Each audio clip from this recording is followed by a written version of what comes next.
ইহুদিরা অপেক্ষা করে বসে আছে। কিসের অপেক্ষায় বসে আছে? সব ইহুদি না অবশ্য, যারা জালেম, জায়নিস্ট, বদ, এরা অপেক্ষা করে বসে আছে যে শেষ জামানায় তাদের একজন মাসিহ আসবে। কি আসবে? মাসিহ মানে ত্রাণকর্তা, উদ্ধারকর্তা। যেই মাসিহ আসলে পরে তারা সারা বিশ্বটাকে শাসন করবে এই জেরুজালেম থেকে। কোন জায়গা থেকে? নাম শুনছেন? কোন দিকে এটা? ইসরায়েল। ইসরায়েলের না, এটা ফিলিস্তিনের। কার? এই জায়গার মালিক কে? এই জায়গার মালিক আমরা। এটা আমাদের জায়গা। 3টা মসজিদ আপনি সফর করবেন সোয়াবের আশায়। তার সবচেয়ে শ্রেষ্ঠ মসজিদ হারাম মানে মক্কায়। 1 রাকাত নামাজ পড়বেন, 1 লক্ষ রাকাত নামাজের সওয়াব হবে ইনশাআল্লাহ। 2 নাম্বার মদিনা, 1 রাকাত নামাজ পড়বেন, 1000 রাকাত নামাজের নেকি হবে ইনশাআল্লাহ। 3 নাম্বার কি? এই যে আকসা, আমরা তো ভুলেই গেছি। আকসা আমাদের। আকসা কাদের? তারা দখল করে নিয়েছে। আচ্ছা, দখল করেছে আমাদের কারণেই, আমাদের দুর্বলতার কারণেই। কিন্তু এই ভোগ দখল চূড়ান্ত হবে না, কারণ তারা অপেক্ষা করছে একজন মাসিহের জন্য, যেই মাসিহ আসলে পরে তারা জেরুজালেম থেকে বিশ্ব শাসন করবে। এখন কিন্তু বিশ্বের বড় বড় ডিপার্টমেন্টগুলো ওরা শাসন করে। খেয়াল করেছেন কি? আপনি যে প্রযুক্তি ব্যবহার করেন এগুলোর চাবিকাঠি ওদের হাতে। আপনি যে অর্থনৈতিক সিস্টেমটা ফলো করেন, ব্যাংকিং সিস্টেমগুলোর কথাই বলছি, এর মূল সূত্র কিন্তু ওদের হাতে, সুতা ওদের হাতে লাটাই। ইভেন আমরা যে পলিটিক্যাল সিস্টেমগুলো ফলো করি না, এগুলোর তন্ত্রমন্ত্র ওরাই দিয়েছে। যে মিডিয়াগুলো আছে বিশ্বে বড় বড়, সবকিছু ওদের হাতে। ফাইন্যান্স বলে, ফাইন্যান্স মানে বাণিজ্য, ট্রেড, এগুলো ওদের হাতে। বিশ্বের বড় বড় সেক্টরগুলো ওরা শাসন করছে, এটা সত্য। আরেকটা মারাত্মক কথা হচ্ছে, বিশ্বকে শাসন করতে হলে কিছু অস্ত্র লাগে। কি লাগে? অস্ত্র শস্ত্র ছাড়া হবে না। একটা দেশের সাথে একটা দেশের মনে করেন খারাপ সম্পর্ক, এখন একটা দেশের কাছে আছে দাকুরাল, আর একটার কাছে আছে পারমাণবিক অস্ত্র। কে জিতবে? যার কাছে যত ভারী অস্ত্র আছে, শক্তিশালী, তার দাপট তত বেশি। তো এইসব বড় বড় মারণাস্ত্রগুলো, যেগুলোকে আমরা বলি নিউক্লিয়ার ওয়েপেন্স অথবা বলি থার্মোনিউক্লিয়ার ওয়েপেন্স, এগুলো ওদের হাতে। মাসিহ আসলে পরে তারা বিশ্ব শাসন করবে, এটা ওদের যে তালমুদ এই গ্রন্থের মধ্যে লেখা আছে। এবং তারা মনে করে যে এই দাজ্জালই হচ্ছে মাসিহ, তারা মনে করে। আর আমরা জানি হাদিস থেকে এই দাজ্জাল সত্যিকারের মাসিহ নয়। সত্যিকারের মাসিহ কে? ঈসা আলাইহিস সালাম। আল্লাহ পাক ঈসা আলাইহিস সালামের হাতে এই মিথ্যা মাসিহকে মেরে ফেলবেন প্যালেস্টাইনের বাবেলুদ নামক জায়গায়। কোন জায়গা? বাবেলুদ, হাদিসে বর্ণিত আছে। এবং তাকে মারার পরে নবী ঈসা আলাইহিস সালাম সেখান থেকে পুরো বিশ্বে আবারও ইসলামিক একটা খিলাফা কায়েম করবেন ইনশাআল্লাহ তাআলা। এটা হচ্ছে ইসলামের গন্তব্য, এটা হবেই। পৃথিবীর যত পরাশক্তিগুলো আছে, এরা সবাই যদি ঐক্যবদ্ধ হয়ে যায় এবং এই ভবিষ্যৎবাণীটাকে মুছে ফেলতে চায়, কশ্চিনকালেও সফল হবে না ইনশাআল্লাহ। কারণ এটা বলেছেন কে? স্বয়ং আল্লাহ এবং তার রাসূল মুহাম্মদ সাল্লাল্লাহু আলাইহি ওয়াসাল্লাম। এটা আমাদের গন্তব্য, এটা সুসংবাদ দিয়ে শুরু করলাম। এখন আল্লাহ পাক আমাদেরকে বলছেন, হে মুমিনরা, তোমরা আল্লাহকে ভয় করো। ইমানদার কারা বোঝাতে গিয়ে হাদিসে জিবরিল আসছে। জিবরাইল আলাইহিস সালাম এসেছেন, জিজ্ঞাসা করছেন ইসলাম কাকে বলে। নবীজি বলছেন আগে কালিমা, তারপরে সালাত। তো সালাতের কথা বলতে গিয়ে ওখানে চলে গিয়েছিলাম। আমরা যদি ইসলামের বিজয় দেখতে চাই, তাহলে সবাইকে 5 ওয়াক্ত নামাজ পড়তে হবে। রাজি আছেন তো? আজকে থেকে 5 ওয়াক্ত নামাজ ছাড়বেন? স্পেশালি যুবক ভাই যারা আছো, তোমাদের তারুণ্য আছে, রক্তের উদ্যম আছে, তোমরা চাইলে অনেক কিছুই করতে পারো। অনেক বার্ধক্যে উপনীত হওয়া মানুষ নামাজ পড়তে চায় কিন্তু পড়তে পারে না। তরুণদের কাছে আল্লাহ পাক সুযোগ দিয়েছে। আর ইসলামের বিরোধী শক্তি যারা আছে, তারা খুব ভালো করেই জানে কিন্তু যে ইসলামের বিজয়ে সবচেয়ে বড় ভূমিকা রাখতে পারে তরুণ সমাজ, যুবক সমাজ, যুব সমাজ, তরুণ প্রজন্ম। এ কারণেই তো দেখবেন তরুণ প্রজন্মকে তাদের উদ্দেশ্য থেকে সরিয়ে দেওয়ার জন্যে তারা আপনার সামনে অনেকগুলো টোপ দিয়ে দিয়েছে। দেখাবো টোপ কয়েকটা। 1 নম্বর টপ দিয়েছে মেয়ে নারী জাতি। মেয়েদেরকে বেপর্দা করে তোমার সামনে উপস্থাপন করে দিয়েছে, ফ্রি মিক্সিং। এখন তুমি আর ঈমান ধরে রাখতে পারছো না, এটা পরিকল্পিত ছিল। কারণ আল্লাহ পাক বলছেন যুজ্জিনা লিন-নাস হুব্বুশ শাহাওয়াতি মিনান নিসা, মানুষের জন্য সবচেয়ে যে আকর্ষণীয় বিষয়গুলো তার মধ্যে 1 নম্বর হচ্ছে মহিলা, মানে মেয়ে, নারী জাতি। এটা আমাদের কাছে সবচেয়ে আকর্ষণীয়। আল্লাহ পাকের সবচেয়ে সুন্দর সৃষ্টিকে মানুষ না, মানুষের মধ্যে আল্লাহ পাকের সবচেয়ে শ্রেষ্ঠ সৃষ্টিকে নারী জাতি। আল্লাহ পাক তাদেরকে সুন্দর করে সৃষ্টি করেছেন, তাই নয় কি? এই কারণে পুরুষদের সবচেয়ে আকর্ষণের জায়গা কোনটা? নারী জাতি। এই কারণে মেয়েদেরকে বেপর্দা করে তোমার সামনে ছেড়ে দেওয়া হয়েছে। জেনা বেড়েছে, ব্যভিচার বেড়েছে, ফ্রি মিক্সিং বেড়েছে, ধর্ষণ বেড়েছে, এই যে হারাম প্রেমের সম্পর্কগুলো বেড়েছে। যুবকেরা তাদের জীবনের উদ্দেশ্য ভুলে গেছে। আমার কথা কি বুঝতে পারছেন? আচ্ছা, এটা 1 নাম্বার। 2, মাদক। যুবকদের সামনে মাদকের সহজলভ্যতা। চাইলেই হাত বাড়ালেই মাদক, হাত বাড়ালেই ইয়াবা, হাত বাড়ালেই ফেন্সিডিল, হাত বাড়ালেই হেরোইন, তাই না? কথা ঠিক তবে ঠিক। যদি কেউ চায় যে আমি আজকে রাত্রে মাদক খাবো, সে পারবে, হাত বাড়ালেই পারবে। এখনকার সমাজ এমন, যদি কেউ চায় যে আজকের রাত্রে আমি পতিতালয়ে গিয়ে রাত কাটাবো, সে পারবে। 500 টাকা 1000 টাকার বিনিময়ে মানুষ এখন জেনা করতে পারে, পারবে? 5 টাকা 10 টাকা 50 100 টাকা দিয়ে মানুষ এখন ইয়াবা কিনে খেতে পারে। আর যারা সীমান্তবর্তী অঞ্চলে আছেন তারা আরো ভালো জানেন আমার কথা কতটুকু সত্য, কতটুকু মিথ্যা। যুবকদের সামনে মাদক এমনি দেওয়া হয় নাই। উদ্দেশ্য কি? তোমার দ্বারা ইসলামের বিজয় সম্ভব ছিল। মাদক সেবন করে তোমাকে সরায় দিয়েছে ওই রাস্তা থেকে। কথা বুঝতে পারছো? খুব সতর্ক। 3 নাম্বার, জুয়া। তোমার সামনে জুয়া দিয়ে দিয়েছে, জুয়া। ফুটবল বিশ্বকাপ হইলে জুয়া, IPL হইলে জুয়া, BPL হইলে জুয়া, ফুটবল ফিফা হইলে জুয়া। জুয়া খেলে না মানুষ। আর যে যুব সমাজ তাদের জীবনের উদ্দেশ্য জানে না, তাদের পক্ষেই সম্ভব এইসব মেসি, আর্জেন্টিনা, ব্রাজিল এইসব নিয়ে ব্যস্ত থাকা। যারা নিজেদের জীবনের উদ্দেশ্য জানে তাদের জন্য কোশ্চিনকালেও এখানে সময় নষ্ট করা সম্ভব না। দুনিয়ার জীবনটা কি খেলতামাশা? দুনিয়ার জীবনটা কি খেলতামাশার জন্য? আল্লাহ পাক যে হায়াতটা দিয়েছেন, ধরেন 50, 60 বা 100 বছর, এই হায়াতটা কে দিয়েছেন? এই সময়টার মালিক কে? তাহলে আল্লাহ যদি সময়ের মালিক হয়, আমি কেন সময় 1 ঘন্টা অপচয় করবো ওখানে বসে বসে? এই সময়টাকে আমার নাকি? সময়টা আমার বাপের নাকি? সময়টা কার? আল্লাহর দেওয়ার সময় আমি টিভি সেটের সামনে বসে বসে 1.5 ঘন্টা নষ্ট করে ফেললাম। খেললো 2টা দল, তালি বাজাচ্ছে আমি, মাশাআল্লাহ। কালকে দেখলাম কক্সবাজার থেকে আসার সময় রাস্তা ব্লক, পুরা একটা দল জিতেছে, পুরো রাস্তা ব্লক, হাঁটা যাচ্ছে না, মিছিল, পাগলের মতো মানুষ মোটরসাইকেলে ছুটছে, গাড়ি নিয়ে ছুটছে, সিগারেট খাচ্ছে, আরো যে কি খাচ্ছে, মেয়ে নিয়ে ঘুরছে, আর একটা পতাকা নিয়ে ঘুরছে। যে দেশের পতাকা নিয়ে ঘুরছে ওই দেশ জানেও না মনে হয় যে এই দেশে এই আমার সাপোর্টার আছে। হ্যাঁ, আর খেয়াল করে দেখবেন এই আয়োজনগুলো এখন করানো হচ্ছে মুসলিম দেশগুলোকে দিয়ে। মানে মুসলমানদের অবস্থা থেকে এখন মনে হচ্ছে সুবহানাল্লাহ, যে হারাম একটা কাজকে জায়েজ করার যে কত তরিকা বের হয়েছে এখন। একটা মুসলিম কান্ট্রি জিতেছে, মানে ভাবখানে এমন যে এই জেতার ফলে আমরা ইসলামী খেলাফত কায়েম করে ফেলেছি। ভাবখানে এমন যে কুফফারদের সাথে মনে হয় যুদ্ধ জিহাদ করে বিশ্বের বুকে ইসলাম কায়েম করে ফেলেছে। ভাবখানে এমন।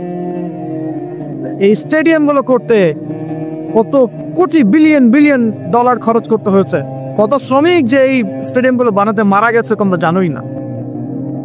কি হচ্ছে এখানে? পশ্চিমারা আসছে, এনজয় করছে, খেলাধুলা হচ্ছে। বিষয়টা কি জানেন? আমাদেরকে এই খেলাধুলার অহেতুক কাজে ব্যস্ত করে দিয়ে ওরা ওদের এজেন্ডা বাস্তবায়ন করছে। দেখবেন যখন রমজান মাস আসে তখন দেখবেন মুসলিম কান্ট্রির উপর নির্যাতন বাড়ে। যখন বড় ইভেন্ট হয়, ওয়ার্ল্ড কাপ, এটা সেটা, দেখবেন ভিতরে মুসলিম কান্ট্রির উপর নির্যাতন বাড়তে থাকে। মানুষ একদিকে তাকায় থাকে আর একদিকে উদ্দেশ্য সাধন করতে থাকে। বুঝাচ্ছি বিষয়। আপনার 5টা বাচ্চা আছে মনে করেন, খুব জ্বালায়, কান্নাকাটি করে, হইচই করে। আপনি মোবাইল ফোনটা বের করে দিয়ে বলেছেন, বাবা বস, তোরা 5 জন মিলে একটা কার্টুন দেখ। আমি একটু কাজটা করি, দিয়ে দিলেন, ও কার্টুন দেখছে চুপচাপ, কেউ কোনো ডিস্টার্ব নেই। বুঝতে পারছেন? আর এই যে বাচ্চাগুলো কার্টুন দেখছে না, এগুলো হচ্ছে আমরা এখন। আর ওই যে কাজ করছে বাপ, এটা হচ্ছে ওরা, পশ্চিমারা। আমার কথা কি বুঝতে পারেন? আচ্ছা, আমি সহজ করার চেষ্টা করছি। প্রিয় যুবক ভাইরা, মেয়ে তো উন্মুক্ত করে দিয়েছেই, মাদক তো দিয়েছেই, জুয়া দিয়েছে, অহেতুক এসব খেলতামাশা দিয়েছে তোমার সামনে, তোমার সময় কেড়ে নেওয়ার জন্য, তোমার হায়াত কেড়ে নেওয়ার জন্য। তোমার মূল্যবান হায়াত, যে হায়াতটাকে তুমি আল্লাহর পথে দাওয়াতের কাজে ব্যয় করবা, দিন চর্চার কাজে ব্যয় করবা, আল্লাহর ইবাদতের কাজে ব্যয় করবা, আমর বিল মারুফ নাহি আনিল মুনকারের কাজ করবা, এই সময়টা ওরা কেড়ে নিয়েছে তোমার কাছে। বুঝতে পারছো না তো? আবার নেশা দিয়ে তোমার ভিতরটা নষ্ট করে ফেলেছে, জেনা দিয়ে তোমার অন্তরের নূর নষ্ট করে দিয়েছে, প্রিমিক্সিং দিয়ে জেনা এবং তোমার যে পবিত্রতা, চারিত্রিক পবিত্রতা নষ্ট করে দিয়েছে। আরো দিয়েছে পর্নোগ্রাফি। বেশিরভাগ যুব সমাজ এখন বাসায় গিয়ে রাতের বেলা পর্ন দেখে। দেখা যায় সারাদিন ভালো কাজ করে, বাসায় গিয়ে রাতের বেলা পর্ন দেখে। পর্নোগ্রাফি দেখে না বা দেখে নাই কখনো, এমন একটা ছেলে খুঁজে পাওয়া যাবে না। আর যখন আপনি এগুলোতে অভ্যস্ত হয়ে যাবেন, তখন শরীর খারাপ হয়ে যাবে, মন ভালো থাকবে না, আপনি একাকী গোপন পাপ করবেন, শরীর দুর্বল হয়ে পড়বে। একটা মেয়ের দিকে আপনি সম্মানের চোখে তাকাতে পারবেন না, মনে হবে মেয়ে মানেই মনে হয় ভোগের বস্তু। পর্নে আসক্ত যারা, তারা কোনো কাজে শান্তি পায় না, অস্থির। এমনকি তারা যদি বিয়ে শাদীও করে, তবু বৈবাহিক জীবনে সুখী হতে পারে না। কেন জানেন? নিজের শক্তি ক্ষমতাগুলো আগেই নষ্ট করে ফেলেছে। এবং অনেকগুলো মেয়ে যখন আপনি দেখবেন নগ্ন, তখন আপনার স্ত্রীকে আপনার কাছে সুন্দর মনে হবে না, মনে হবে এই মেয়ের চেয়ে মনে হয় ওই মেয়েটা সুন্দর, এর চেয়ে মনে হয় ওইটা সুন্দর। আর মেয়ের প্রতি সম্মান তো থাকবেই না, মেয়েকে মনে হবে একটা ভোগের বস্তু। যত বেশি পর্নোগ্রাফি বেড়েছে, তত ধর্ষণ বেড়েছে। দেখেছেন? পর্ন যত বেড়েছে, ধর্ষণ তত বেড়েছে। এমনকি ছোট ছোট বাচ্চারা পর্যন্ত রেহাই পাচ্ছে না। দেখেন না, ছোট ছোট বাচ্চা, 5 বছর 10 বছরের বাচ্চারা, মেয়ে বাচ্চাদের কথা বলছি, এদের কেউ ধর্ষণ করা হচ্ছে। যাদের ঘরে কন্যা সন্তান আছে, তারা খুবই এখন বিপর্যয়ের মধ্যে আছেন আপনারা, আমরা। কারণ সমাজটা তো নষ্ট হয়ে যাচ্ছে। আপনার মেয়েকে কতদিন ধরে রাখবেন? বাইরে তো পাঠাতেই হবে। বাইরে পাঠাতে দেখবেন মেয়ের সম্মান নাই, পর্দা নাই, মেয়েকে জোর করে ধর্ষণ করা হচ্ছে। বাসে, ট্রেনে, অটোতে, অমুকে তমুকে, ট্রাকে মেয়েকে ধর্ষণ করা হচ্ছে। আর প্রত্যেক ধর্ষকের তো আর ইসলামিক ভাবে বিচার হচ্ছে না, হচ্ছে? যদি একটা এলাকায় ধর্ষণ হতো আর ধর্ষককে জনসমক্ষে ডেকে ফাঁসি দেওয়া হতো না, তাহলে দেখতেন যে ওই এলাকায় ধর্ষণ বাড়তো না, কমে যেত। যদি একটা এলাকার চোরদেরকে জনসমক্ষে নিয়ে এসে হাত কেটে ফেলা হতো, তাহলে বুঝতেন চুরি কাকে বল। ভয়ে চুরি করতে পারতো না মানুষ। আর ভাগ্য ভালো যে এই নিয়মগুলো এখন নাই। কেন ভাগ্য ভালো বললাম? ভাগ্য ভালো কেন বললাম? কারণ এই নিয়ম যদি এই মুহূর্তে চালু করা হয়, এই মুহূর্তে যে এখন এই সেকেন্ডের মধ্যে চালু করা হয়, তাহলে অনেক বড় বড় রাঘব বোয়াল যারা আছে, ওদের হাত থাকবে না। বুঝতে পারছেন না? কেউ চুরি করে সিসকা চোর বলি আমরা, না কি বলেন আপনার? সিসকা চোর বলেন। কেউ আছে চুরি করে, পুকুর চুরি করে। সিসকা চোরকে ধরতে পারলে রাস্তাঘাটে কি মাইটটা দেয়া হয়, তাই না? মনে হয় যে নিজের শক্তি খাটানোর একটাই জায়গা, চোর পিটান। মসজিদে যদি মসজিদে যদি একটা চোর ধরা পড়ে, কি মাইটটা মারে, খুঁটির সাথে বেঁধে একদম জুতা স্যান্ডেল দিয়ে। আর সামনে যে পুকুর চুরি করে বসে আছে, কিছুই করতে পারতেছে। কি কথা মিথ্যা করা আছে? যদি একটা মুসলিম রাষ্ট্রের মধ্যে দুর্নীতি না থাকতো না, মুসলিম রাষ্ট্র বিশ্বকে নেতৃত্ব দিত ইনশাআল্লাহ। যদি কোনো মুসলিম রাষ্ট্রের মধ্যে দুর্নীতিটা না থাকতো না, তাহলে দেখতেন ওই রাষ্ট্র অবশ্যই বিশ্বকে নেতৃত্ব দিত ইনশাআল্লাহ। এমন অনেক অমুসলিম রাষ্ট্র আছে যেগুলো অমুসলিম হওয়া সত্ত্বেও ওদের মধ্যে কোনো দুর্নীতি নাই, জানেন? আল্লাহ পাক আমাদের সবাইকে পরিপূর্ণ মুসলমান হওয়ার তৌফিক দান করুন। দেখেন, আল্লাহ পাক বলেছেন, উদখুলু ফিস সিলমি কাফা, তোমরা পরিপূর্ণরূপে ইসলামে প্রবেশ করো। এখন আমি যদি নামাজও পড়ি, আবার ঘুষও খাই, এদিকে রোজাও রাখি, আবার সুদও খাই, আবার এদিকে আমি হজমরাও করি, অন্যের সম্পদ আত্মসাৎ করি, মাপে কমও দেই, মজুদদারি করি ইত্যাদি, আমি কি পরিপূর্ণ মুসলিম? আমি কি উদখুলু ফিস সিলমি কাফার উপর আমল করতে পেরেছি? আর আল্লাহ পাক এখানে বলছেন ওয়ালা তামুতুন্না ইল্লা ওয়া আনতুম মুসলিমুন, পরিপূর্ণ মুসলমান না হয়ে তোমরা মৃত্যুবরণই করিও না। করলে সমস্যা। পরিপূর্ণ মুসলমান না হয়ে মারা গেলেই সমস্যা। কি সমস্যা? ওই যে আল্লাহ পাক বলবেন মান রব্বুক, বলবে লা আদরি, আমি তো জানি না, কারণ পরিপূর্ণ মুসলমান হয়নি তো, আল্লাহর সাথে শিরক করেছে। আল্লাহ পাক বলবেন মা দীনুক, বলবে লা আদরি, আমি জানি না। মা দীনুক উত্তর কেমন করে দিতে পারবে? ইসলামের কিছু অংশ মানে, কিছু অংশ মানে না। ইসলামের কিছু অংশ মানে, নামাজ, রোজা, হজ, যাকাত, তাসবিহ, তাহলিল সবই মানে, কিন্তু সুদ ছাড়তে হবে, ঘুষ ছাড়তে হবে, জেনা করা যাবে না, মদ খাওয়া যাবে না, দুর্নীতি করা যাবে না, মানে না। তাহলে মা দীনুক কি উত্তর দিবে? মান নবিয়ুক, কে নবী? উত্তর কিভাবে সম্ভব?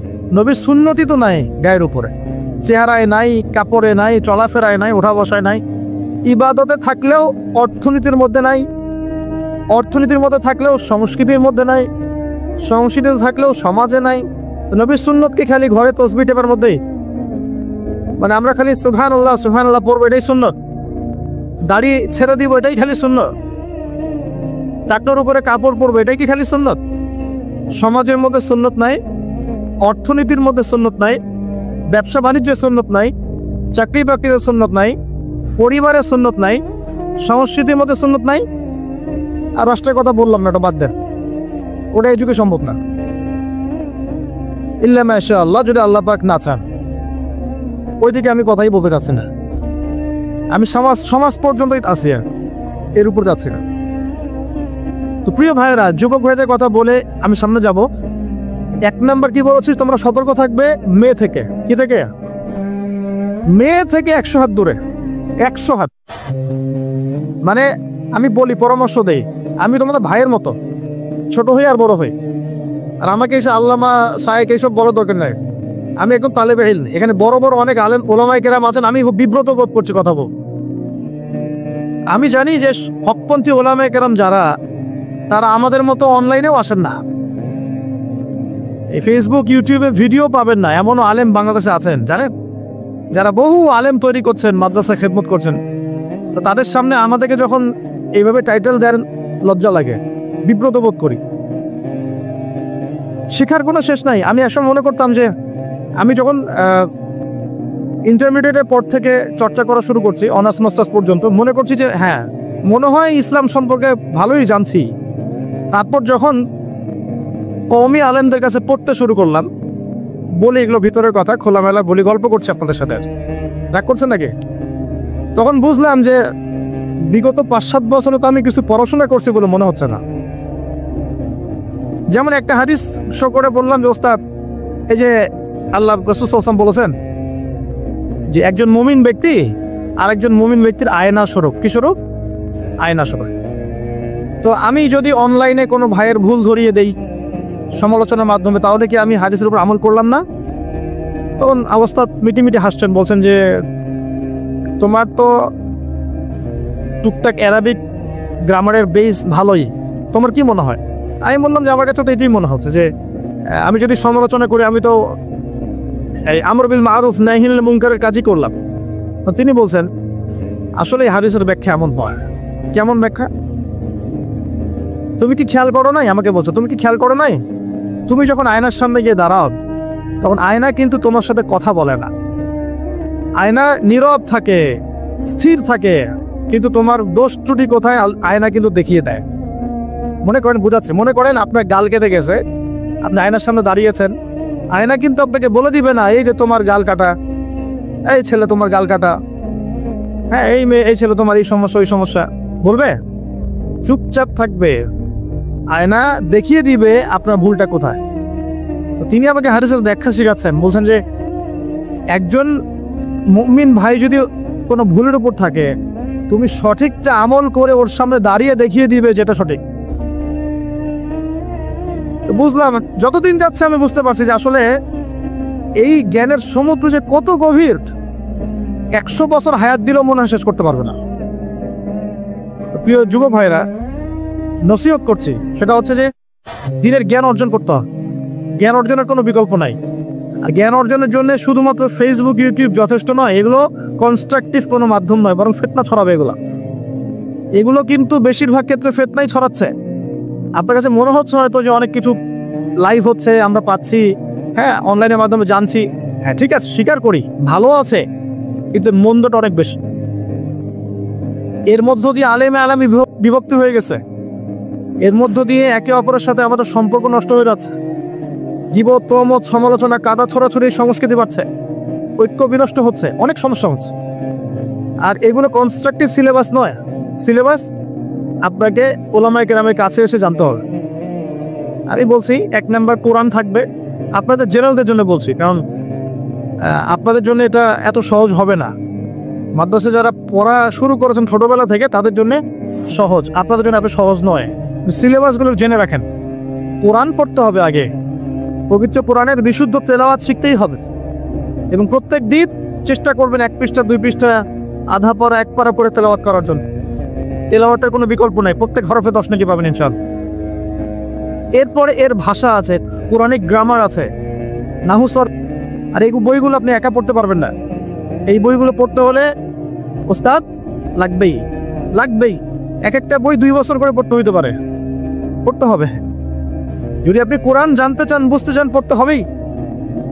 আর যদি মনে করেন না আমার এত জানা বোঝার দরকার নাই, সেটা আলাদা বিষয়, তখন আপনি ওলামায়ে কেরামের কাছে গিয়ে জিজ্ঞাসা করে মাসআলা নিয়ে নেবেন।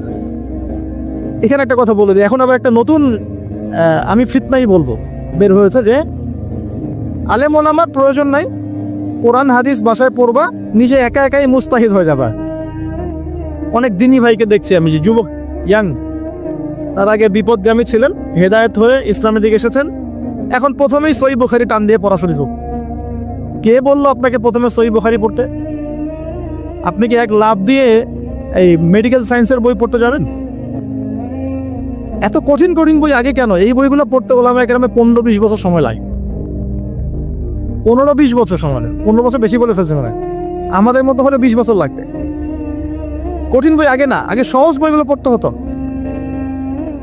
তো ভাবখানা তখন দেখা যায় এমন, কয়েকটা হাদিসের কিতাব পড়ে, কোরআনের কিছু অনুবাদ পড়ে, আলেম ওলামার আর দরকার নাই, কোনো মাযহাবেরও দরকার নাই, আমি নিজে একাই মুস্তাহিদ।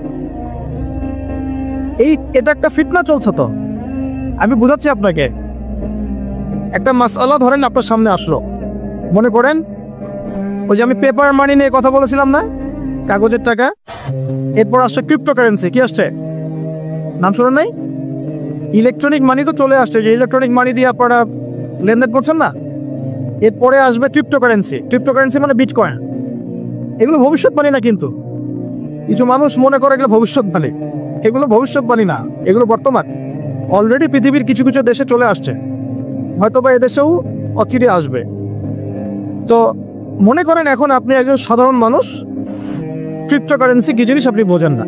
এখন আপনি একজন আলেমের কাছে আসলেন, এসে বললেন যে হুজুর ক্রিপ্টোকারেন্সি কি জিনিস আমি বুঝি না, এটা হালাল না হারাম, জায়েজ না জায়েজ, কতটুকু রাখা যাবে রাখা যাবে না, মাসআলা দেন। এখন আমি যদি আপনাকে বলি এই যে ভাই নেন কোরআন, এই যে তাফসীর ইবনে কাসির নেন, জালালাইন নেন, মারিফুল কোরআন নেন, এই যে বুখারী, মুসলিম, তিরমিজি, আবু দাউদ, নাসাই, সবগুলো নেন, বাসায় গিয়ে পড়াশোনা করে মাসআলা বের করেন, পারবেন? সম্ভব কি? কে পারবে? যিনি মুস্তাহিদ। আর একটা সমাজের মধ্যে মুস্তাহিদ মানুষের সংখ্যা কতজন থাকে? অল্প কিছু। বেশিরভাগ মানুষই তো অন্ধ অনুকরণ তাকলিদ করতে হবে। তাই তখন এই যে আপনি আমার কাছ থেকে মাসআলাটা জানলেন, এই মাসআলা জেনে নেওয়াটা কি আপনার জন্য উচিত না অনুচিত? আপনার এই মাসআলা জেনে নেওয়াটা কি উচিত না অনুচিত? এই মাসআলা আমার কাছে বা আলেমের কাছে না জানলে কিভাবে শিখবেন আপনি? শেখার জন্য আপনাকে আসতে হবে না? এটাই মাযহাব। এখানে বিভ্রান্তির কোনো সুযোগ নাই যে আমি এগুলা মানি না, আমি খালি বইপত্র একা একা পড়বো, আলেম হয়ে যাবে, সম্ভব না।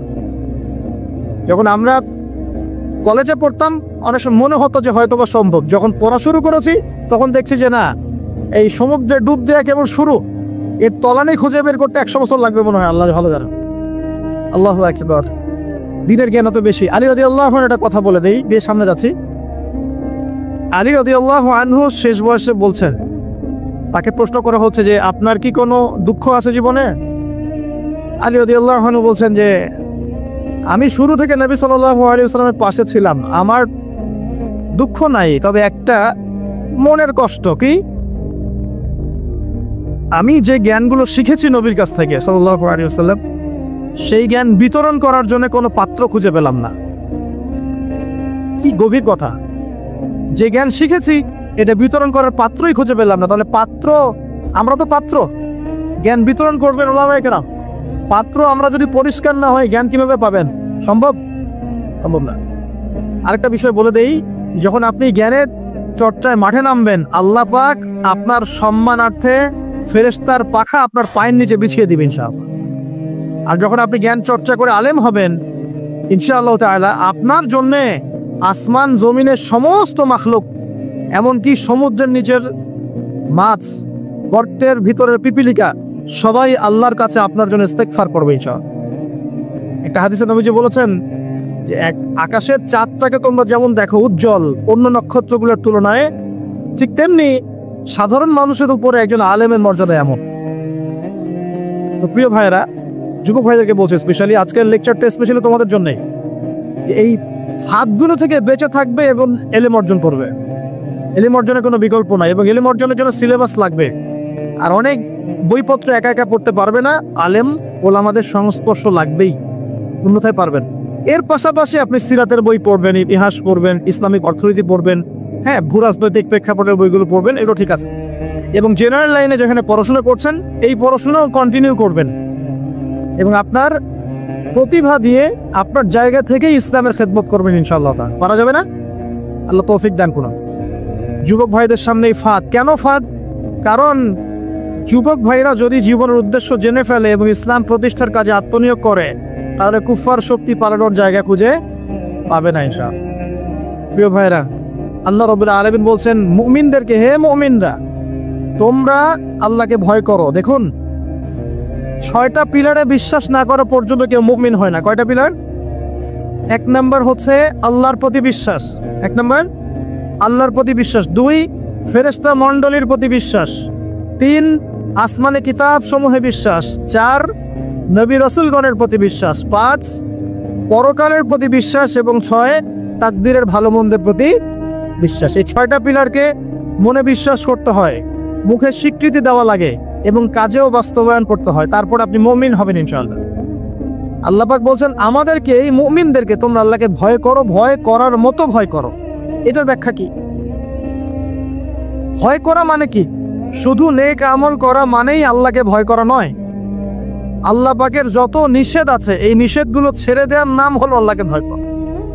যদি আমি নামাজ পড়ি, প্রমাণিত হবে না যে আমি আল্লাহকে ভয় করি। আর হারাম ছেড়ে নামাজ পড়েন, হালাল খেয়ে নামাজ পড়েন, প্রমাণ হবে আপনি আল্লাহকে ভয় করেন। নামাজ পড়াটা একটু সহজ কাজ, কিন্তু এই হারাম রিজিক ছেড়ে দেওয়া এত সহজ কাজ নয়। রোজা রাখা সহজ কাজ তুলনামূলক, কিন্তু সুদ ঘুষ ছেড়ে দেওয়া এত সহজ কাজ নয়।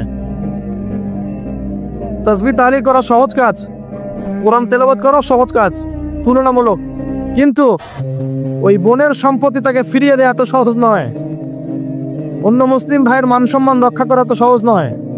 পরিবারে পর্দা এবং নামাজ কায়েম করা তো সহজ নয়।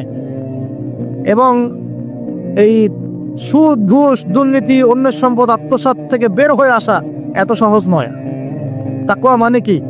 পরিপূর্ণরূপে ইসলামে প্রবেশ করা, আল্লাহ পাকের যাবতীয় হুকুম আহকাম মেনে চলা, আদেশও এবং নিষেধও। আল্লাহ পাক বলেন শেষে, ওয়ালা তামুতুন্না ইল্লা ওয়া আনতুম মুসলিমুন। একজন নবীর কথা খালি বলবো, বিশৃঙ্খলা করেন না, একটু ধৈর্যের সাথে বসেন। আমরা খুব লম্বা আলোচনা করবো না, একটু বসেন, শেষ করে দিচ্ছি আস্তে আস্তে। আর যদি কারো কোনো প্রশ্ন থেকে থাকে, এভাবে চিরকুট আকারে আমাদের এখানে দিতে পারেন ইনশাআল্লাহ। মুসলিম না হয়ে মৃত্যুবরণ করো না। আল্লাহ পাকের কালাম পবিত্র কোরআনের মধ্যে সূরা হজ নামে একটা সূরা আছে। এখানে আল্লাহ পাক সূরা হজের মধ্যে ইব্রাহিম আলাইহিস সালামের কথা বলছেন যে হুয়া সাম্মাকুমুল মুসলিমিন। ইব্রাহিম আলাইহিস সালাম সেই নবী যিনি তোমাদের নাম মুসলিম দিয়েছেন। কি দিয়েছেন? আচ্ছা, ইব্রাহিম আলাইহিস সালামের 2টা ঘটনা বলবো খালি, আমি আপনাকে ইসলাম দেখাচ্ছি কি জিনিস। দেখুন, তার স্ত্রীকে আল্লাহ পাক বলছেন রেখে আসো, হাজেরা আলাইহিস সালামকে রেখে আসো মক্কার কাবা ঘরের কাছে, যেখানে কোনো মানুষ নাই, কোনো খাবার পানি কিচ্ছু নাই, সাথে ছোট সন্তান ইসমাইল। দেখেন, রেখে আসার সময় কিন্তু ইব্রাহিম আলাইহিস সালাম আল্লাহকে বলেন নাই যে আল্লাহ আমি আমার স্ত্রী সন্তানকে ওখানে কেন রেখে আসবো? এর পিছনে যুক্তি কি, এর পিছনে বিজ্ঞান কি, এর পিছনে দর্শন কি জিজ্ঞেস করেছিলেন? আল্লাহ পাক বলেছেন সামি'না আতা'না। সন্তান বড় হয়েছে, আল্লাহ পাক বলছেন তাকে জবাই করতে হবে। তিনি সন্তানকে গিয়ে বলছেন ইয়া বুনাইয়া ইন্নী আরা ফিল মানামি আন্নী আসবাহুক, আমি স্বপ্নে দেখছি তোমাকে জবাই করছি, ফানজুর মাযা তারা, তোমার কি রায় আমাকে বলো। সন্তান বলছে এবার ইয়া আবাতি, আমার আব্বা, ইফআল মা তু'মার, আপনাকে যে আদেশ করা হয়েছে সে আদেশ আপনি পালন করেন। সাতাজিদুনি ইনশাআল্লাহু মিনাস সাবিরিন, ইনশাআল্লাহ আপনি আমাকে ধৈর্যশীল পাবেন। কে বলছে এটা? ইসমাইল। ইসমাইলের মধ্যে কি এখনকার তরুণদের জন্য আদর্শ নাই? যে বয়সে ইসমাইল আলাইহিস সালাম বলছেন আব্বা আমাকে জবাই করে দেন, কোনো সমস্যা নাই, ইনশাআল্লাহ আপনি আমাকে ধৈর্যশীল পাবেন, ওই বয়সের আমাদের তরুণ প্রজন্ম, টিকটক প্রজন্ম, ওই বয়সে আমাদের তরুণ প্রজন্ম এই কিশোর গ্যাংয়ে যোগ দিয়েছে, জেনা করেছে, মাদক খাচ্ছে, জুয়া খেলছে, এই যে জার্সি গাইতে ঘুরে বেড়াচ্ছে। দেখেন এই ওয়াজে আসার সময় দেখলাম যে কিছু ছেলে দাঁড়িয়ে আছে ওখানে, কি হচ্ছে ওখানে দাঁড়ায়, বক্তা এখন আসে নাই, সিগারেটের প্যাকেট থেকে সিগারেট বের করে টান দিচ্ছে ওখানে। বক্তা তো এখন আসেন, টান দিয়ে যায়, তারপর বসে। মাদক বলতে কি বোঝো তোমরা? খালি গাঁজা, ইয়াবা, ফেন্সিডিলি মাদক? সিগারেটটা মাদক না? এই জর্দা খাই, এটা কি মাদক না? এগুলো মাদকের মধ্যে পড়ে, এগুলো ফ্যাশন হয়ে গেছে এখন। আল্লাহ পাক তোমাদেরকে এগুলো থেকে হেফাজত করুন। আমি দেখেন ইসমাইল বলছেন হে আমার আব্বা আমাকে আপনি জবাই করে দেন, যদি আল্লাহ আদেশ করে থাকেন, আমাকে ধৈর্যশীল পাবেন ইনশাআল্লাহ। মা বোনদের জন্য বলছে এখানে একটা কথা, দেখুন প্রিয় মা বোন ভালো করে শুনুন। দেখুন ইসমাইল আলাইহিস সালামকে কিন্তু তার বাবা বড় করেন নাই। ইসমাইল আলাইহিস সালাম বড় হয়েছেন মক্কায় তার মায়ের কাছে, হাজরা আলাইহিস সালামের কাছে। আর ইব্রাহিম আলাইহিস সালাম থাকতেন সিরিয়ায়, শামে, তার আরেক স্ত্রী সারা আলাইহিস সালামের সাথে তিনি যাওয়া আসা করতেন। আর তখনকার যাওয়া আসা এত সহজ ছিল না, তখন কোনো মোটর যান ছিল না। তো দেখুন যেমন মা তেমন সন্তান। কেমন মা? হাজরা আলাইহিস সালামকে বলা হচ্ছে যে তোমাকে এখানে রেখে যেতে আল্লাহ আদেশ করেছেন। হাজরা আলাইহিস সালাম বলছেন এখানে তো কোনো পানিও নাই, কোনো খাবারও নাই, আপনি এখানে আমাদেরকে একা ফেলে যাচ্ছেন। ইব্রাহিম আলাইহিস সালাম বলছেন আল্লাহর আদেশ, কিছু করার নাই। এখন হাজরা আলাইহিস সালাম বলছেন আচ্ছা যদি আল্লাহ আদেশ করে থাকেন তাহলে ইনশাআল্লাহ আল্লাহ আমাদের হেফাজত করবেন, আল্লাহর প্রতি আমি পূর্ণ তাওয়াক্কুল করলাম। কে বলছেন? হাজরা। এই হাজরা আলাইহিস সালামের দেখেন এখানে তো কোনো খাবারই নাই, পানিও নাই, এক মশক পানি একটু খাবার দ্রুতই শেষ হয়ে গেল। শেষ হওয়ার পর তিনি ছোটাছুটি করছেন, সাফার মারোয়া, কোথাও যদি একটু পানি পাওয়া যায়। কি তাওয়াক্কুল আল্লাহর প্রতি, ছোটাছুটি করছেন। বাচ্চা ইসমাইল কান্নাকাটি করছে। মায়ের এই ছোটাছুটি আল্লাহর কাছে এত পছন্দ হয়েছে, যতদিন হজ থাকবে এই হাজরা আলাইহিস সালামের স্মৃতির সাথে জড়িত এই ছাই থাকবে। এবং এই ঘটনা আল্লাহর কাছে এত পছন্দ হয়ে গেল যে আল্লাহ পাক জিবরাইল আলাইহিস সালামকে পাঠিয়ে জামজাম কূপের পানি বের করে দিলেন, যেই কূপের পানি জীবনে কখনো শেষ হয় না, পানি খেলে খিদাও লাগে না। চিন্তা করে দেখেন, গ্যালন পানি যাচ্ছে, গ্যালনের পর গ্যালন জমজম থেকে প্রত্যেক দিন। এমনকি মদিনায় গেলেও আপনি জামজামের পানি পাবেন, মসজিদে কুবায় গেলেও জামজামের পানি পাবেন। আর পৃথিবীর বিভিন্ন জায়গায় তো আমরা নিয়ে আসছি, শেষ হয়েছে? পানির স্তর 1 ইঞ্চি পর্যন্ত নিচে নেমেছে। দেখেন আল্লাহর প্রতি যখন মানুষ পূর্ণ তাওয়াক্কুল করে তখন আল্লাহর মারিফত নেমে আসে। যখন মানুষ আল্লাহর প্রতি পূর্ণ তাওয়াক্কুল করে ফেলবে তখন আল্লাহ পাক আধ্যাত্মিকত্ব দিয়ে দিবেন। এটা কি বিজ্ঞান দিয়ে ব্যাখ্যা করা যায়? একজন ফেরেশতা আসলো, পাখা দিয়ে আঘাত করলো, মাটি থেকে ঝর্ণা বের হওয়া শুরু হলো, এখনকার বিজ্ঞান বিশ্বাস করবে? কোনো যুক্তি দর্শন বিশ্বাস করবে না। এই যে মা, তাওয়াক্কুল কারিমী মা, তার গর্ভ থেকে জন্ম নিয়েছে ইসমাইলের মতো সন্তান, যে বলছে আব্বা আমাকে জবাই করতে চাইলে করে দেন, কোনো সমস্যা নাই, আল্লাহর ইনশাআল্লাহ আপনি আমাকে ধৈর্যশীল পাবেন। সুবহানাল্লাহ। এই জন্য বলি আমাদের পরিবারের মায়েরা যদি হাজরা আলাইহিস সালামের মতো হতে না পারে তাহলে ইসমাইলের মতো প্রজন্ম তৈরি হবে না। অতএব প্রিয় মা ও বোনেরা, একটা নসিহত যথেষ্ট আপনাদের জন্য, যে নিজেরা হাজরা আলাইহিস সালামের মতো আল্লাহর প্রতি পূর্ণ তাওয়াক্কুলকারী হয়ে যাবে। নামাজ ছাড়িয়েন না। কোনো মহিলা যদি মাত্র 4টা কাজ করতে পারে, নবী সাল্লাল্লাহু আলাইহি ওয়াসাল্লাম বলেছেন জান্নাতে যাওয়ার জন্য সবগুলো দরজা খুলে দেওয়া হবে। 1 নাম্বার, কোনো মহিলা যদি 5 ওয়াক্ত নামাজ পড়ে, এখানে শুধু ফরজ নামাজের কথা বলা হচ্ছে, নফলের কথাও বলা হচ্ছে না। 2 নাম্বার, যদি একজন মহিলা রমজান মাসে সওম রাখে, ফরজ সওম, ফরজ রোজা, নফল রোজার কথাও বলা হচ্ছে না। 3 নাম্বার, যদি মহিলা, একজন নারী যদি তার সতীত্বকে হেফাজত করতে পারে, পর্দা মেনে চলতে পারে। এই পর্দা বলতে আমরা ডিজিটাল বোরখা বোঝাচ্ছি না। পোশাকটা এমন হবে না যে পোশাক পরেও গায়ের কাঠামো কতটুকু আটোসাটোটা বোঝা যায়, এই বোরখা চলবে না। বোরখা এমন হবে না, পোশাক এমন হবে না যে বাহির থেকে ভিতরের অঙ্গ দেখা যায়, এই বোরখা চলবে না। পোশাক এমন হবে না যে পোশাকটা পুরুষদের পোশাকের সাথে সাদৃশ্য আছে, গেঞ্জি টি শার্ট পরা যাবে না। পোশাকটা এমন হবে না যে পোশাকটা অমুসলিমদের সংস্কৃতির সাথে বা ধর্মীয় কালচারের সাথে সাদৃশ্য আছে, এমন পোশাকও চলবে না। যদি কোনো নারী 3 নাম্বার তার লজ্জাস্থানের হেফাজত করতে পারে, মানে শরঈ পর্দা মেনটেন করতে পারে, আর পর্দা করে যদি কলেজে গিয়ে আর ইউনিভার্সিটিতে গিয়ে সহি প্রেমে লিপ্ত হন, তাহলেও পর্দা হবে না। কথা বোঝাতে পারছি না মনে হয়? পর্দা করেও যদি ইউনিভার্সিটিতে গিয়ে গ্রুপ স্টাডি করতে হয় গায়রে মাহরামের সাথে, এই পর্দাও চলবে না। পর্দা মানে পর্দা। পর্দা করে যে দুলাভাইয়ের সাথে কুটুস কুটুস গল্প করা শুরু করেন, ইডিস পিডিস, চলবে না পর্দা। দেবর আর ভাবি, এখন দেখেন না, দেবর ভাবি, শালি দুলা ভাই, চাচাতো ভাই, চাচাতো বোন, কোন জায়গায় সমাজ গিয়েছে জানেন? এমনও নিউজ বাংলাদেশে এসেছে, নাউজুবিল্লাহ বলতে বলতে রুচিতে বাঁধে, যে বাবা মেয়ের সাথে পর্যন্ত জেনা করে ফেলেছে। এই ঘটনা জানেন না? বাংলাদেশে একাধিক ঘটনা ঘটেছে। আস্তাগফিরুল্লাহ, ইন্না লিল্লাহি ওয়া ইন্না ইলাইহি রাজিউন। কোন যুগে আছেন চিন্তা করেন। কেউ কারো থেকে বাদ না, শিক্ষকের সাথে ছাত্রী, ছাত্রর সাথে শিক্ষিকা, বসের বস আর কলিগ, মহিলা কলিগ বস, মহিলা বস, পুরুষ কর্মচারী, হ্যাঁ অমুক অমুক কর্মকর্তা, তমুক কর্মকর্তা। মাঝখানে একটা সিসিটিভির ফুটেজ পাস হয়ে গেল, দেখলেন না কি হইলো? মনে আছে? ভুলে গেছেন মনে হয়। একটা টাইটেল, একটি সিসি ক্যামেরা সারা জীবনের কান্না, মনে নাই? ভুলে গেছেন আপনারা? হ্যাঁ, এই যে মনে আছে। তো কে কার থেকে বাদ? ফুফাতো ভাই, চাচাতো বোন, হ্যাঁ খালাতো বোন, খালাতো ভাই, মানে কাজিন, দেবর ভাবি, শালাদুল্লাহ ভাই, শালিদুল্লাহ ভাই, সব দেখবেন জেনা করতেছে না? পরকিয়া তো নিত্যদিনের ব্যাপার। পরকিয়া না করলে এখন পেটের ভাতই হজম হয়। বাসায় একটা স্ত্রী আছে, বাইরে 3-4টা মেয়ের সাথে টাঙ্কি মেরে বেড়াবে, কোনো সমস্যা নাই। সমস্যা কোথায় বলি? সমস্যা হচ্ছে যদি আপনার স্ত্রী থাকে একজন নেককার বা সতীসাধী নারী থাকে, এবং তার পারমিশন নিয়ে যদি আপনি আরেকটা বিয়ে করতে যান, সমস্যা আছে। হালালভাবে বিয়ে করলে সমস্যা, বাইরে টাঙ্কি মেরে বেড়াবেন, কোনো সমস্যা। বাসায় একটা স্বামী আছে, বাইরে আরো 2-4টা ছেলের সাথে ফোনে কথা বলে, কোনো সমস্যা নেই।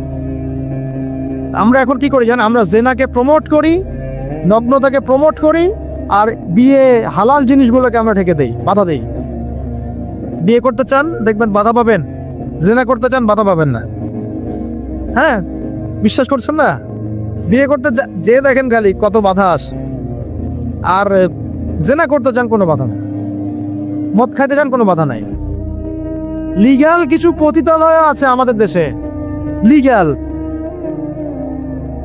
এবং তাদেরকে পতিতা বললেও মানুষ রাগ করে। এখন বলতে হবে যৌনকর্মী, সেক্স ওয়ার্কার। কেন? তাদের যদি এতই সম্মান দেওয়ার ইচ্ছা থাকে আমাদের, আমরা কি ওদেরকে হালাল কোনো কর্মসংস্থান দিয়ে এই পাপের পথ থেকে ফেরাতে পারি না? ঠুনকো আবেগ দেখাও মিয়া, বাইরে খালি কিছু টাকা পয়সা ইনভেস্ট করে একটা প্রজেক্ট হাতে নিয়ে এই মেয়েদেরকে, মহিলাদেরকে যদি একটা ভালো কর্মসংস্থানের ব্যবস্থা করে, ওরা কি জেনা করবে নাকি? ও তো টাকার জন্য করে, পেটের দায়ে করে। কোনো মেয়ে কি চায় নিজের ইজ্জত মানুষের কাছে বিক্রি করতে? কোনো মেয়ে চায় না।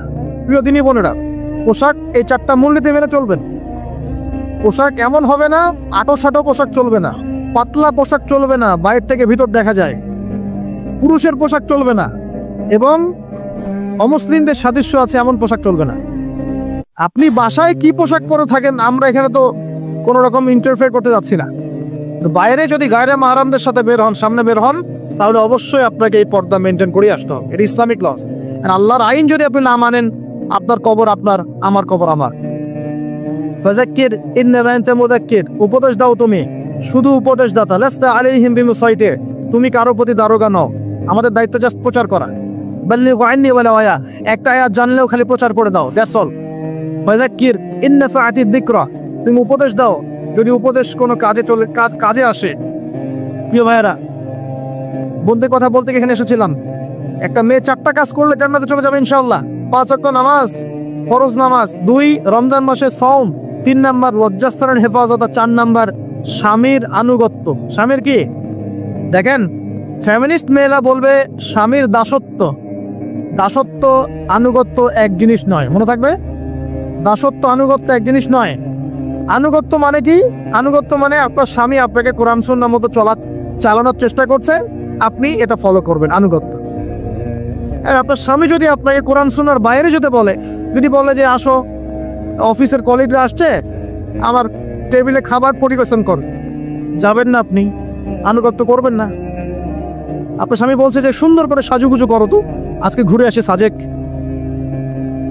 ঠিক আছে, বাইকের পিছনে বসে আপনাকে নিয়ে যেতে যাচ্ছে, আপনি যাবেন না, বলবেন যে এরকম সাজুগুজু করে গায়রে মাহরামদের সামনে যাওয়া জায়েজ নাই। আনুগত্য কি? কোরআন সুন্নাহ সমর্থিত কাজে আপনি স্বামীকে ফলো করবেন, আনুগত্য। স্বামী যদি এমন কোন আদেশ করে যে আদেশটা কোরআন সুন্নাহর বাইরে যায়, আপনি এখানে কোনো আনুগত্য নাই। একটা হাদিস আছে, লা তাআতা লি মাখলুক ফি মা'সিয়াতিল খালিক, মানে স্রষ্টার অবাধ্যতায় সৃষ্টির কোনো আনুগত্য নাই। আল্লাহর অবাধ্যতায় সৃষ্টির কোনো আনুগত্য নাই। প্রিয় ভাইরা, একটা আয়াত আমাদের জন্য যথেষ্ট হবে ইনশাআল্লাহ। মুমিন আমরা মুমিন না? আল্লাহ বিশ্বাস করি কি না? ফেরেশতায় বিশ্বাস করি না? নবী রাসূল আসমানি কিতাবে, পরকাল, তাকদীরে বিশ্বাস করি তো? আমরা সবাই ইসলামের বিজয় চাই কি না? আমরা সবাই পরিপূর্ণ মুসলমান হতে চাই কি না? আমরা চাই কি না যে আমাদের সাথে সাথে আমাদের পরিবারটাও জান্নাতে যাক? আমরা চাই কি না যে আমাদের সমাজটাও ইসলামের আলো আলোকিত হোক? চাই কি না? যদি চাই, প্রিয় ভাইয়েরা, আমার 10টা নসিহত। কয়টা? 10টা। জাস্ট 10টা লাইন বলবো, আর আপনাদের ধৈর্য নষ্ট করছে না। 1, জ্ঞান অর্জনের যে কথা বলেছি, জ্ঞান শুধু অর্জন নাই, জ্ঞানের বিপ্লব ঘটাতে হবে। পারবেন ইনশাআল্লাহ? যে যেখানে পড়াশোনা করছেন করেন, কিন্তু ইসলামিক পড়াশোনা বাদ দিয়ে নয়।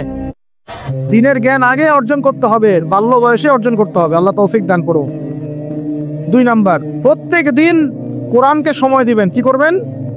প্রত্যেক দিন কোরআনকে সময় দিবেন। প্রত্যেক দিন মিনিমাম 1 ঘন্টা করে হলেও কোরআন তেলাওয়াত করার চেষ্টা করেন। পারবেন ইনশাআল্লাহ?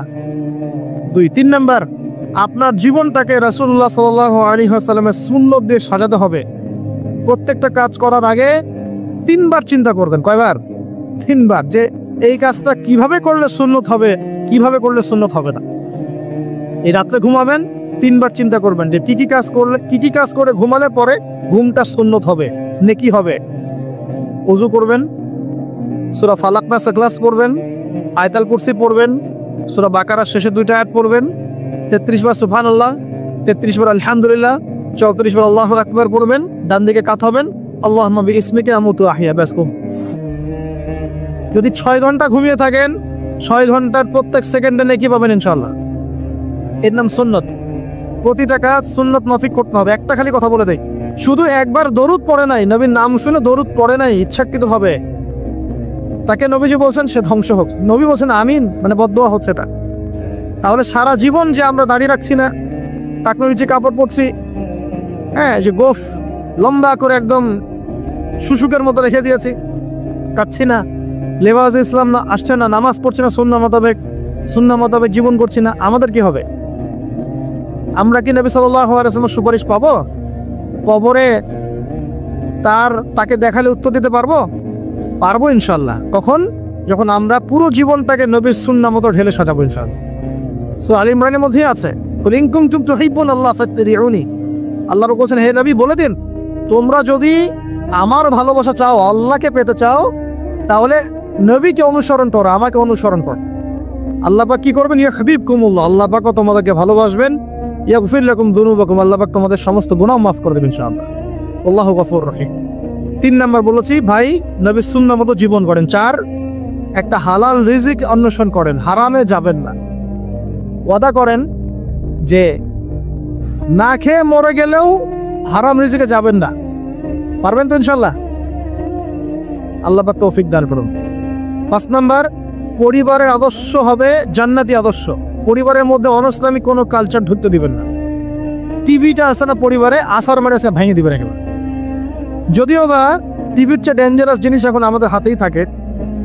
টিভি তো তাও মানুষ সবাই একসাথে বসে দেখতো, যে যার মতো দেখতে পারতো না। একটা নাটক সিনেমা দেখলেও সবাই মিলে দেখতে হতো। এখন তো ফোন, সবার ঘরে ঘরে একটা পৃথিবী, সবাই ঘরে ঘরে যে যার মতো দেখছে আর কি। টিভি ভেঙে আর কি করবা, বাদ দেন, থাক টিভিটা ভেঙে। আচ্ছা, আর পরিবারে পর্দা থাকতে হবে। ছোটবেলা থেকে সন্তানদেরকে কোরআনের শিক্ষা দেওয়া লাগবে, তালিম থাকতে হবে পরিবারে। পরিবারে হালাল রিজিক থাকতে হবে। আরেকটা কথা বলি, পরিবারে মেয়েদের প্রতি, স্পেশালি মেয়েদের প্রতি নরম থাকবেন, কঠিন হবেন। কারণ আমার অভিজ্ঞতা থেকে বলছি ভাই, নারী জাতির প্রতি কঠিন হয়ে কোনো ফায়দা নাই। যত কঠিন হবেন তত সমস্যা। আর এই ব্যাপারে আপনার চেয়ে আমার অভিজ্ঞতা 1 ধাপ বেশি, মাত্র 1 ধাপ। আচ্ছা, 5টা। 6 নাম্বার হচ্ছে ইসলামিক কিছু ফাউন্ডেশন বা অ্যাসোসিয়েশন করে তোলার চেষ্টা করেন। এদের কাজ হবে ইসলামের সৌন্দর্যগুলো দিয়ে সমাজ সেবা করা। পারা যাবে না? ওই যে হিলফুল ফুজার নবী সাল্লাল্লাহু আলাইহি ওয়াসাল্লাম তৈরি করেছিলেন না? আচ্ছা, এটা শুধু ফাউন্ডেশন হতে হবে জরুরি না, এটা প্রতিষ্ঠানও হতে পারে, একটা মসজিদের উদ্যোগে হতে পারে, মাদ্রাসার উদ্যোগে হতে পারে, বা সামাজিক সংগঠনও হতে পারে, যার উদ্দেশ্য হচ্ছে ভালো কাজ করা। এই যে শীতকাল আসছে, এই শীতকালে আমরা ইনশাআল্লাহ তাআলা পুরো দেশব্যাপী, এই শীতকালে ইনশাআল্লাহ আমরা চেষ্টা করব পুরো দেশব্যাপী শীতার্ত মানুষের মধ্যে বিনামূল্যে কম্বল বিতরণ করার জন্য। পারা যাবে না ইনশাআল্লাহ? ইনশাআল্লাহ। সমাজ কল্যাণমূলক কাজ করলে কি হবে জানেন? সমাজের মানুষের কাছে ইসলামের সৌন্দর্য ফুটে উঠবে এবং ওই হাদিসের উপর আমল হবে। যদি আপনি কোনো মুসলিম ভাইয়ের একটা কষ্ট দূর করে দেন, আল্লাহ পাক আপনার একটা কষ্ট দূর করে দেবেন ইনশাআল্লাহ। আপনি যতক্ষণ মুমিন বান্দা মুসলিম ভাইয়ের পাশে থাকবেন, আল্লাহ পাকও আপনার সাহায্যে আপনার পাশে থাকবে ইনশাআল্লাহ। আল্লাহ পাক তৌফিক ইনায়াত করুন, আমিন। আর কি, আমর বিল মারুফ নাহি আনিল মুনকারের কাজ করবেন। প্রত্যেক মাসে কিছুটা সময় আল্লাহর রাস্তায় দেওয়ার চেষ্টা করেন। 1 দিন হোক, 2 দিন হোক, 3 দিন হোক, 7 দিন হোক, আপনি চেষ্টা করেন আল্লাহর পথে সময় দেওয়ার জন্য। এটা 7। 6টা বললো না 7টা বললো? 7টা বলছে। 8 নাম্বার, আলেম ওলামার সোহবত লাগবে। একা একা চলা যাবে না। আপনি যে আলেম ওলামাদেরকে হক্কানি মনে করেন, আপনার দৃষ্টিতে তাদের কাছেই আপনি পড়ে থাকেন, কোনো সমস্যা নেই। পরামর্শ ভিত্তিক চলবেন এবং আলেমদের মাঝখানে বিভক্তি সৃষ্টি করবেন না, ঐক্যবদ্ধতার চেষ্টা করবেন। আল্লাহ পাক তৌফিক দান। আর 2টো হচ্ছে, আপনার পরবর্তী প্রজন্ম, বাচ্চা কাচ্চা যারা আছে, তাদেরকে এখন থেকেই পরিপূর্ণ মুসলমানের মতো গড়ে তুলবে। আইডল দিবেন। তোমাদের আইডল হচ্ছে ওমর রাদিয়াল্লাহু আনহু, তোমাদের আইডল খালিদ বিন ওয়ালিদ, তোমাদের আইডল আলী রাদিয়াল্লাহু আনহু, তোমাদের আইডল আবু বকর সিদ্দিক, তোমাদের আইডল হচ্ছে তারিক বিন জিয়াদ, মোহাম্মদ বিন কাসিম। এই যে আপনাদের এই এলাকায়, চিটাগাং এলাকায়